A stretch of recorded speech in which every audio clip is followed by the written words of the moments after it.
Ito naman, pag-uusapan natin yung mga partitions or separation. So, meron tayong 1 hour fire-resistive occupancy separation. Pader lang yan. Ano yan? Mga firewall, parting wall, mga pader. Okay? Basta mga pader. Okay? Ano yung iba't ibang klase ng pader na meron tayo? Yung 1 hour fire-resistive na tawag dito, occupancy separation, ibig sabihin yan, dapat yung construction ng magiging pader nyo, dapat, okay, hindi siya masunog sa loob ng 1 hour. Dapat 1 hour or more siya bago masunog. Kung ano yung mga ginamit na materyales, dapat ganun. Okay? 1 hour siya bago masunog. Tapos, pag sinabi niyo namang 2 hour fire-resistive occupancy separation, napakasimple lang yan, common sense lang yan. Dapat 2 hours bago siya masunog. Okay? Ngayon, dito sa 1 hour and 2 hours na klase ng occupancy separation or pader, allowed ang openings. Allowed ang openings basta meron siya or protected siya by a fire assembly na 1 oras rin bago masunog. Okay? Ganun din. Okay? Pag halimbawa dito, okay? Kung 2 hours siya bago masunog, dapat yung mga assembly or yung mga accessories installed sa mga bintana, sa mga openings, okay, na gagamitin ninyo, dapat 2 hours bago siya masunog. Okay? Tapos, okay, dito naman tayo. Pag sinabi yung 3 hour fire-resistive occupancy separation, ito na medyo nagkakaroon na ng problema. 1 and 2, madali lang intindihin yun. 1 hour or 2 hour bago masunog, allowed ang openings. Pero pagdating nyo dito sa 3 hour fire-resistive occupancy separation, ibig sabihin yan, okay, 3 oras dapat siya bago masunog, okay? Tapos, allowed ba ang openings? Allowed naman ang openings. However, anong sabi dito? It shall not exceed 25% of the length of pader. Anong ibig sabihin yan? So kung halimbawa, meron kayong pader, 100 meters yan, okay? Sabi dito, dapat daw hindi siya mag-exceed sa 25% ng length ng pader, okay? So, ibig sabihin, ayan, halimbawa, meron ako ditong bintana, meron ako ditong pintuan, meron ako ditong aircon slot, meron uli ako uling bintana dito, pero owning window yan na napakalaki, di ba? Dapat, pag kinuha ko at tinotal ko lahat ng width ng mga openings na yan, it shall not exceed 25% ng length ng wall. Kung 100 meters ang haba niya, ang 25% ng 100 meters ay 25 meters. Ibig sabihin, pag kinuha ko to, tinotal ko yung haba ng lahat ng openings, hindi dapat siya lumagpas sa 25 meters. Okay? Next. Ano pang sabi dito? It shall not exceed 25% ng haba ng wall, tapos no single opening, okay, shall have an area of greater than 10 square meters. Ibig sabihin, okay, yung mga openings na yan, hindi dapat, it should not exceed, okay, 10%, or sorry, it should not exceed 10 square meters each. Okay? Dapat hindi siya mag-exceed ng 10 square meters each. Okay? So, yan. Okay? So, pag tinanong kayo, kasi ganito yung mga itatanong sa inyo sa board exam. Pwede ba ako maglagay ng bintana kung yung pader na gagamitin ko ay 2 hour fire-resistive construction? Wala problema. Pwede. Di ba? 2 hours, pwede ba ako maglagay ng bintana? Pwede. Di ba? 3 hours, pwede ba? Pwede. Pero may kondisyon. 4 hours, pwede ba akong maglagay ng openings? Ang 4 hour fire-resistive construction kasi for occupancy separation shall have no openings, okay? At dapat 4 oras siya bago masunog. Okay. Question ngayon. Alam mo ba sa board exam? Question. Ang firewall, saan siya dyan? 1 hour, 2 hour, 3 hour, 4 hour. Bakit sabi dito? Property wall with 2 hour fire resistance rating. Ayan yun, no? Firewall yan, no? Firewall 2. Firewall yan. Sabi dito 2. So question, ano ba talaga? So 4 hours ba o 2 hours? Parehong tama si 2 at 4. However, hindi pwedeng dalawa. Dapat isa lang. So between 2 or 4. Ano ang mas tamang sagot? So ang pamantayan natin is its resistance, okay? Or its fire resistivity. Best answer is always the most, huwag nyo nang kakalimutan to ha, the most stringent. Tatandaan nyo palagi guys, ano ang best answer pag may conflict sa magkaibang standard? Tama si 2, nakita nyo naman kanina. Tama si 4, okay? Kasi ang firewall, no openings.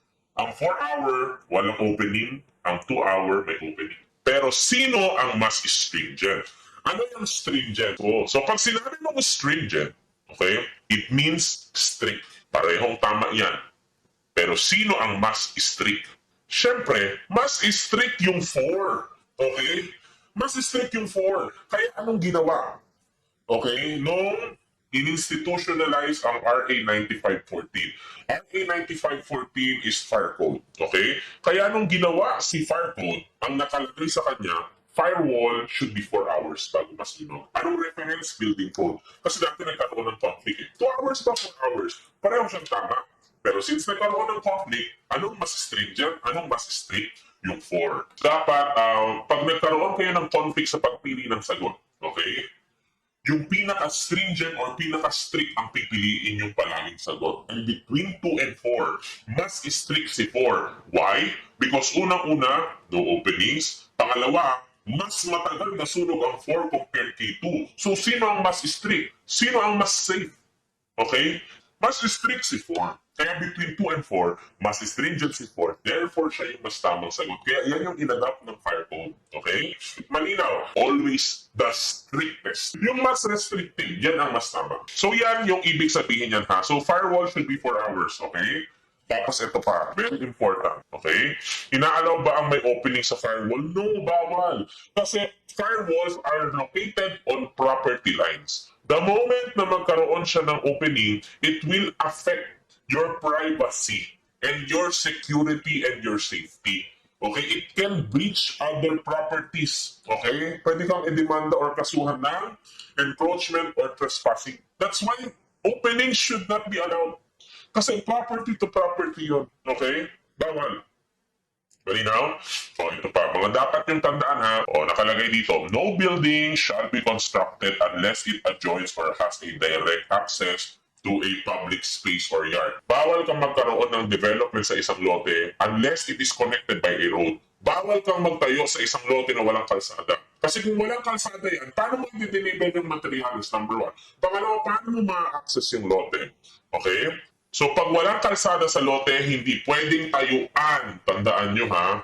In terms of construction, paano ka mag-deliver ng materials? Paano ka mag-deliver ng goods? Paano mo ma-access yung site? Okay, kailangan mo ma-access yung lote.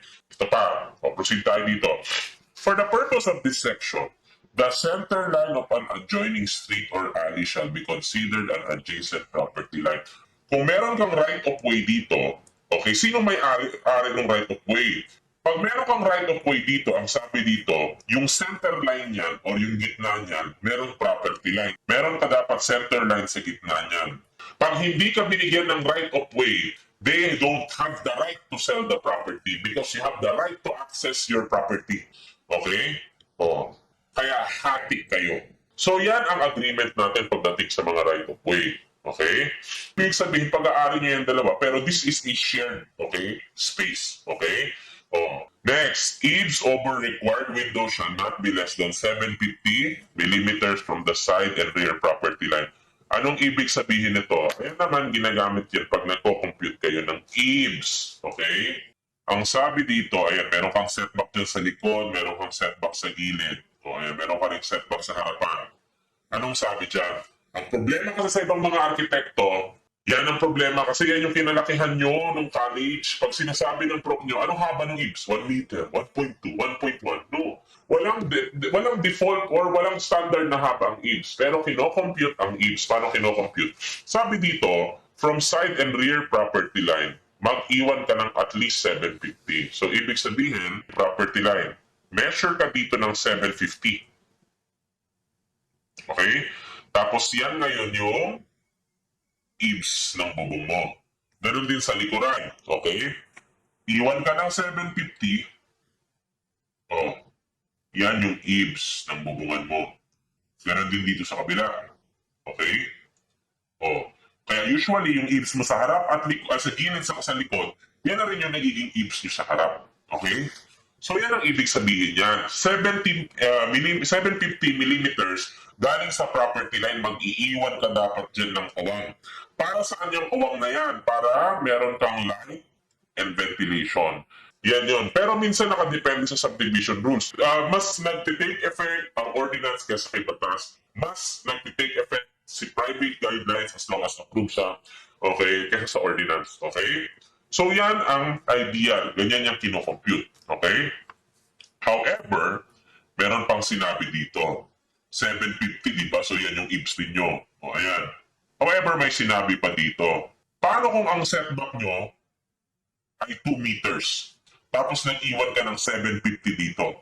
Question, gaano ngayon kalaki yung eaves nyo? Yung 1.25 kasama yung dulo ng gutter dyan. Kung ito ang susundan natin.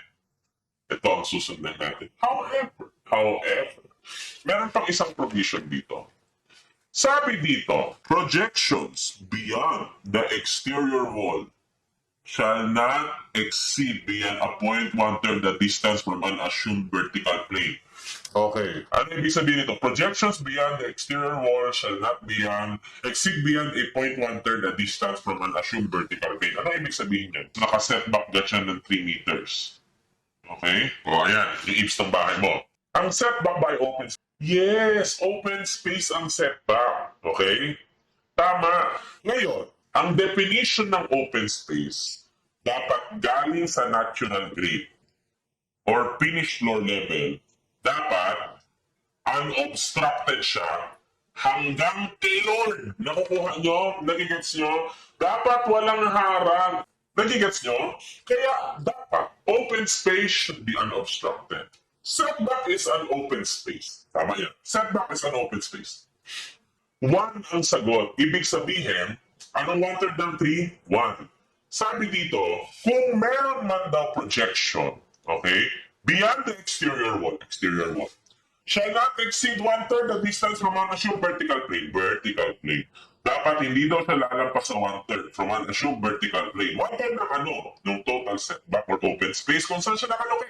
So, ibig sabihin, para ma-qualify mo itong naharangan ng eaves as part of an open space, it should not exceed 1/3. Kaya dapat, hindi siya mag-exceed ng 1. Nakuha nyo? Hindi siya dapat mag-exceed ng 1 kasi pag nag-exceed siya ng 1, hindi na yan open space. Why? Because it exceeded 1/3. Okay? Ng projection from the exterior wall from an assumed vertical plane. Okay? Ito yun. Hala, 1.25 yung eaves. Anong gagawin nyo ngayon? So kung 1.25 yung eaves, sabi dito hindi lalampas sa 1/3. Anong gagawin nyo ngayon? Kung 3 ang setback sa harapan, dapat yung eaves nyo 1 lang. Hindi maaapektuhan din tong gilid. Kung 2 ang setback nyo sa gilid, dapat 1/3 lang ng 2 yung eaves nyo dito. Okay? Ganon din sa likod, ganon din sa kabilang side. Nakukuha nyo? Sinong masusunod? Yung stringent palagi. Nakukuha nyo? That's how the law works. Okay? Hindi bawasan. Next discussion. Question. Merong building dito sa harapan. Ang front setback na ni-require ng government is 8. Ang side setback na ni-require sa gilid 5. Pero dahil maliit lang naman yung building, ganyan lang kalaki yung dating building. So ito, area for future expansion, pero pansamantala mo na siyang ginamit as parking. Meron silang ginawang building. It's an annex for extension. Ngayon, naglagay na sila ngayon ng government building dito sa likod. Yung setback dito sa gilid, kung 5 ito, 5 din yan. Setback sa likod, okay, 5. Kasi kung ano yung side, yun din yung rear. Yun yung nakalagay sa ordinance. Kung ano yung setback dito, 5. Okay, sa gilid. Ito yung naging problema. Ano ngayon yung setback sa pagitan ng dalawang building? Kasi, itong setback sa likod, rear yan ng old building, pero front yan ng new building. So, nalilito ngayon sila. 8 ba or 5? Buildings on the same property and court walls shall be assumed to have a property line between them. Kung ito yung dalawang building, old versus new, there is an assumed property line between them. So, ibig sabihin, yung kalahati, rear setback ng old building, yung kalahati, front setback ng bagong building. So, ito 8, ito 5. 8 plus 5, that's 13. So, 13 meters dapat yung pagitan ng dalawa. Pag meron kayong mga future expansion, tapos tatayuan nyo na ng bagong building, ganyan ang mangyayari. Okay?